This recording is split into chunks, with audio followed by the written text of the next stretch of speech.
Hello दोस्तों, मेरा नाम है शहजाद और आपका अपने चैनल पे बहुत बहुत स्वागत है। आज हम एक ऐसे टॉपिक के ऊपर बात करेंगे कि बहुत ही इम्पोर्टेंट है वो।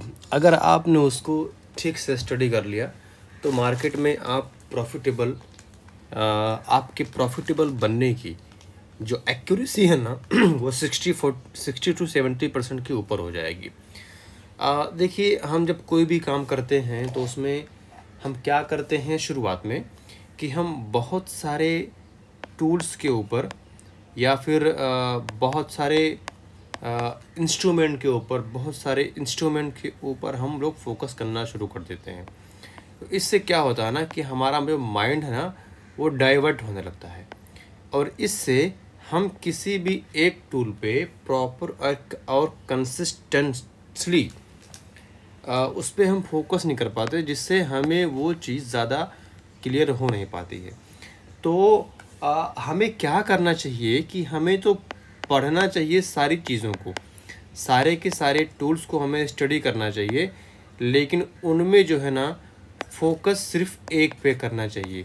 ठीक है ना, जो हमारी मास्टरी होनी चाहिए वो सिर्फ और सिर्फ एक पे होनी चाहिए। तो चलिए हम कुछ इसी टॉपिक के ऊपर आज हम बात करने वाले हैं। सबसे पहली बात क्या है कि हम कौन कौन से टॉपिक के ऊपर बात करेंगे। तो हम आज मेनली दो टॉपिक के ऊपर बात करेंगे। एक तो होगा हमारा प्राइस का रिजेक्शन, और इस प्राइस के रिजेक्शन में जो हमारा कैंडल का फॉर्मेशन होगा हम उसको डिटेल में स्टडी करेंगे। ठीक है ना, प्राइस का रिजेक्शन और कैंडल का फॉर्मेशन, ये दो चीज़ें अगर हमारे दिमाग में किसी तरह से बैठ गई ना तो यकीन मानिए कि ट्रेडिंग जर्नी का एक नया अध्याय हमारे साथ में चलना शुरू कर देगा। देखिए, सारा मार्केट का सारा खेलना मेरे भाई इसी प्राइस रिजेक्शन पे डिपेंड है। ठीक है ना, ये एक अलग मैटर है। प्राइस का रिजेक्शन ही मार्केट का सारा खेल शुरू करता है। अगर हमने ये स्टडी कर लिया और अगर हमने ये चीज़ जान लिया कि भाई प्राइस का रिजेक्शन क्यों होता है और प्राइस का रिजेक्शन होता कहाँ पे है, उसके पीछे की साइकोलॉजी क्या है, तो हम समझ लो कि मार्केट में एक गेम चेंजर टूल समझ गए हैं और अपनी उस स्टडी से हम बहुत सारा पैसा यहाँ से बना सकते हैं। प्राइस का रिजेक्शन होता क्यों है और इस प्राइस के रिजेक्शन को हम कौन कौन से टाइप के रिजेक्शन में स्टडी करने वाले हैं। तो सबसे पहले हम जो स्टडी करने वाले हैं प्राइस के रिजेक्शन में वो हमारा होगा पिन बार और दूसरा होगा हमारा हैमर और तीसरा होगा हमारा शूटिंग स्टार। ठीक है, और चौथा होगा हमारा इंगल्फिंग पैटर्न। ये चार कैंडल के फॉर्मेशन को हम स्टडी करेंगे और ये हमारा हो गया कैंडल का फॉर्मेशन विद रिजेक्शन, और उस रिजेक्शन का टाइप क्या होगा, वो होगा हमारा सपोर्ट, दूसरा डिमांड जोन, तीसरा सप्लाई जोन और चौथा रेजिस्टेंस और पांचवा ट्रेंड लाइन। इन पांच रिजेक्शन टाइप को हम इन चार कैंडल के फॉर्मेशन के साथ में मर्ज करके स्टडी करने वाले हैं। अगर इतनी बातें आपके समझ में आ गई तो हम आगे बढ़ने की कोशिश करते हैं। मैं एक बार फिर दोबारा को समझ देता हूँ कि जो रिजेक्शन होगा ना हम उसको किस प्राइस एंगल से देखेंगे। सपोर्ट पे देखेंगे, डिमांड जोन पे देखेंगे, सप्लाई जोन पे देखेंगे, रेजिस्टेंस पे देखेंगे और ट्रेंड लाइन पे देखेंगे कि क्या उस ट्रेंड लाइन पे सपोर्ट रेजिस्टेंस बन रहा है और वहाँ पे ऐसी कैंडल का फॉर्मेशन हो रहा है, पिन बार बन रहा है, हैमर बन रहा है, शूटिंग स्टार बन रहा है और इंगल्फिंग पैटर्न बन रहा है। लेकिन उसके पहले आपसे एक छोटी सी अपील है कि अगर आपने हमारे चैनल पे को सब्सक्राइब नहीं किया है और अगर आप हमारे चैनल पे नए हैं तो प्लीज़ उसको सब्सक्राइब कीजिए यार। अभी तो सब्सक्राइबर मतलब मान के चलो कि ना के बराबर है। जिस तरह से हम कंटेंट को क्रिएट करते हैं और इतना एफर्ट डालते हैं तो अभी सब्सक्राइबर 46 ही हुए हैं।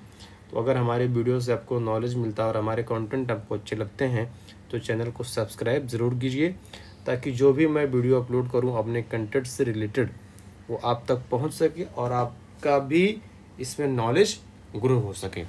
तो चलिए हम सबसे पहले अब इन्हीं 2-3 कैंडल के बारे में स्टडी करते हैं और शुरू करते हैं। ठीक है, अब हम देखेंगे यहाँ पे। सबसे पहले हम यहाँ देखते हैं, ये एक कैंडल बनी, ओके, और यहाँ से इस प्राइस लेवल से रिजेक्ट हुई। तो इसका मतलब क्या हुआ कि यहाँ पे रिजेक्शन हुआ। और ये रिजेक्शन क्यों हुआ? क्योंकि यहाँ पर जब बायर्स ऊपर गए तो यहाँ पे सेलर्स बैठे हुए थे, और सेलर्स इतने स्ट्रॉन्ग थे कि बायर को उन्होंने बीट कर दिया और प्राइस को नीचे ले आए। तो कहीं ना कहीं हमारा दिमाग में यह बात छप जाती है कि भैया यहाँ पे रिजेक्शन हुआ है। यहाँ पे सेलर स्ट्रॉन्ग थे और उन्होंने यहाँ पे रिजेक्शन किया हुआ है। और तो अब ये हमारा क्या बना? ये हमारा बन गया पिन बार। क्या बना हमारा? ये पिन बार। अच्छा, पिन बार क्या होती है? पिन बार एक ऐसी कैंडल का फॉर्मेशन है जहाँ पे जो विक होगी वो बड़ी होगी और बॉडी हमारी छोटी होगी और उसके बाद में वॉल्यूम हाई होगा। ठीक है ना? ये जो 3 चीज़ें हैं, लंबी विक, छोटी बॉडी और हाई वॉल्यूम, ये हमें मार्केट में बहुत कुछ बताती हैं। क्या बताती हैं? ये हमें मार्केट में ये बताती हैं कि यहाँ से एक हाई रिजेक्शन हुआ है और ट्रांजैक्शंस भी हाई हुए हैं और कैंडल की बॉडी छोटी बनी है, यानी कि जो प्राइस का जो मूवमेंट है ना वो उतना ज़्यादा स्ट्रॉन्ग नहीं है जितना कि किसी डायरेक्शन को डिसाइड किया जा सके। लेकिन एक बात यहाँ से समझ में आती है कि जहाँ से प्राइस का रिजेक्शन हुआ है ना, अगर ऊपर से नीचे की तरफ हुआ है तो वहाँ पे सेलर्स स्ट्रांग है कंपैरिजन टू बायर। तो ये हमारा जो रिजेक्शन हुआ ना, ये हमारा है एक रेजिस्टेंस लेवल। क्या है हमारा? एक रेजिस्टेंस लेवल है। और यहाँ से प्राइस का रिजेक्शन हुआ है विद हाई वॉल्यूम के साथ में। कैंडल कैसी फॉर्मेशन हुई है? Pin bar. अब यहाँ से असल गेम शुरू होता है। अब देखिए, जब यहाँ से पिन बार बना, कैंडल का फॉर्मेशन हुआ, तो देखिए मार्केट ने किस तरह से मूव किया है। और एक रिजेक्शन यहाँ पे हुआ था लेकिन वो कम्प्लीटली वैलिड नहीं था। एक रिजेक्शन यहाँ पे हुआ था लेकिन वो भी उतना वैलिड नहीं था। एक रिजेक्शन यहाँ पे हुआ और ये हमारा वैलिड हुआ और फिर से प्राइस ने यहाँ से एक नया मूव दिया। अब देखिए इस रिजेक्शन में और इस रिजेक्शन में फ़र्क क्या हो सकता है वो मैं आपको बताऊंगा। लेकिन अगर मैं ये सारी चीज़ें एक ही वीडियो में कवर करूंगा ना तो वीडियो बहुत लेंदी हो जाएगी। इसलिए मैं जो मैंने 4 कैंडल का फॉर्मेशन और जो मैंने 5 रिजेक्शन टाइप दिया है मैं उसी को इसमें कवर करूंगा। और आने वाले कुछ जो हमारे टूल्स बच जाते हैं उसको हम किसी और वीडियो में एडजस्ट कर लेंगे। ठीक है ना? तो ये आपने देखा रिजेक्शन और पिन बार। उसके बाद में देखिए यहाँ पे रिजेक्शन हुआ है और यहाँ पे रिजेक्शन हुआ है। यहाँ पर भी एक पिन बार बना है और यहाँ पर भी एक पिन बार बना है, लेकिन ये कुछ ना कुछ तो ऊपर गई। ठीक है ना? ये प्राइस यहाँ तक ऊपर गई, ये प्राइस यहाँ तक ऊपर गई, लेकिन फिर यहाँ पे सस्टेन नहीं कर पाई और फिर यहाँ से नीचे आ गई। तो ये हमारा जो एक तरह से ट्रेंड का सपोर्ट बना था इसको ब्रेक हो गया, तो हम यहाँ पर भी ट्रेड कर सकते थे। देखिए ये कोई 100% कोई श्योरिटी नहीं है कि जहाँ पे ये कैंडल्स का फॉर्मेशन होगा वो ऊपर ही जाएगा। मैंने क्या बोला था आपसे कि 60 to 70% केसेस में ऐसा होता है, बाकी 30% केसेस में मार्केट को हम उसके हिसाब से एडजस्ट कर सकते हैं। लेकिन ऐसा माना जाता है कि कोई भी जो टूल है, कोई भी जो एक तरह से अपनी स्ट्रेटजी है वो 60 to 70% वर्क करती है। और ये कब हम कह सकते हैं? जब हम मार्केट की स्टडी करते हैं, जब हम चार्ट की स्टडी करते हैं। ओके, तो ठीक है, यहाँ पे भी रिजेक्शन हुआ लेकिन मार्केट ने उसको रिस्पेक्ट नहीं किया। चलिए हम दूसरे कैंडल की तरफ बढ़ने की कोशिश करते हैं। अब देखिए सबसे पहले हम क्या देखेंगे, रिजेक्शन कहाँ पे हुआ है। देखिए हैमर की अगर हम बात करें तो ये देखिए ये एक ऐसा प्राइस लेवल है जहाँ से प्राइस नीचे आई और यस ये इस प्राइस लेवल पे बायर्स सेलर्स कमज़ोर हुए, बायर्स एक्टिव हुए, प्राइस को ऊपर गया और यहाँ पे क्लोज किया। अब यहाँ पर देखिए एक हैमर बना विथ हाई वैल्यू। ये हाई वैल्यू हमें क्या बताता है, ये बताता है हमको कि यहाँ पे हाई ट्रांजेक्शन्स हुए हैं, और हाई ट्रांजेक्शन्स का मतलब बायर्स और सेलर्स के बीच में एक फाइट हुई है, जहाँ पर ये जो कैंडल बनी है वो बेयरिश तो है, बेयरिश ब्याज की, तो लेकिन नीचे एक ऐसा एक इम्पॉर्टेंट क्लू छुपा हुआ है जिससे हम लगा सकते हैं कि यहाँ से प्राइस का रिजेक्शन हुआ है। और ये रिजेक्शन कैसा होगा मैं फिर बताता हूँ आपको। यहाँ पे क्या है, यहाँ पर एक सपोर्ट जोन, एक सपोर्ट लेवल बना हुआ है। देखिए ये कैंडल बॉडी के नीचे का जो बिग है उस पे हमने एक लाइन ड्रॉ किया नीचे। अब देखिए इसके और इसके बीच में कोई भी कैंडल क्लोज नहीं हुई है, यानी कि ये एक सपोर्ट लेवल है और इस सपोर्ट लेवल को ही प्राइस रिस्पेक्ट करती है। अब देखिए ये हमारा सपोर्ट लेवल बन गया, प्राइस यहाँ से रिस्पेक्ट हुई तो क्या होगा, ये हमारा सपोर्ट है और ये कैसा बना कैंडल, हैमर कैंडल बना। अब देखिए यहाँ से प्राइस ऊपर गई, ठीक है ना। तो हमें मार्केट में सबसे पहले क्या देखना है, हमें चार्ट में सबसे पहले क्या देखना है, रिजेक्शन कहाँ पे हो रहा है, और जहाँ पे रिजेक्शन हो रहा है क्या उस पे सपोर्ट बन रहा है, उस पे सपोर्ट बन रहा है, रेजिस्टेंस बन रहा है, डिमांड बन रहा है, या सप्लाई बन रही है, या फिर कोई ट्रेंड लाइन है, तो उस पे ये सारी चीज़ें बन रही हैं, ठीक है ना। चलिए एक हैमर को हम और देख लेते हैं। ये देखिए एक हैमर ये है और एक सपोर्ट लेवल बना है, यहाँ हैमर बना, यहाँ प्राइस का रिजेक्शन हुआ और आप खुद देखिए प्राइस ने किस तरह से ऊपर मूव किया। ओके अच्छा चलिए अब हमारी तीसरी क्या थी कैंडल, शूटिंग स्टार थी, तो इसमें कहीं शूटिंग स्टार दिख नहीं रहा है इसलिए हम इसको डिले करते हैं। हम चौथे पे आते हैं इंगल्फिंग पैटर्न के ऊपर। यहाँ पर देखिए ये एक बना इंगल्फिंग पैटर्न और उसके नीचे ये देखेंगे ना ये एक सपोर्ट लेवल बना, ठीक है ना, ये सपोर्ट लेवल बना और ये देखिए इसके नीचे का ये वॉल्यूम है।